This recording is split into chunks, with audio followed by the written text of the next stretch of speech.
মা জানো, এখন আর তোমার মেয়েকে কেউ রান্না করে খাওয়ায় না। তোমার মেয়েকে কেউ ভাত খুলে দেয় না। তোমার মেয়ে সারাদিন কষ্ট করে নিজের রান্না নিজেই করে, নিজেই খায়। জানো মা, এখন বুঝতে পারি তুমি ছাড়া এই দুনিয়াতে আপন কেউ নাই। তোমার কাছে যতদিন ছিলাম বুঝতে পারিনি সাংসারিক জীবন কেমন।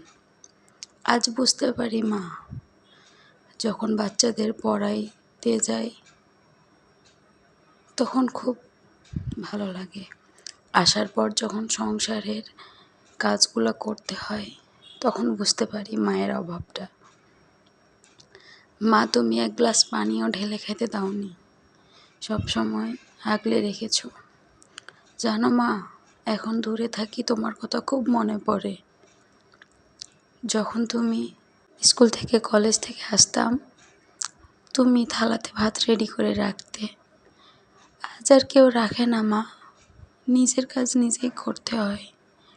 অসুস্থ হলে কতটা যে মনে পড়ে মা, তোমাকে বলে বোঝানোর নয়।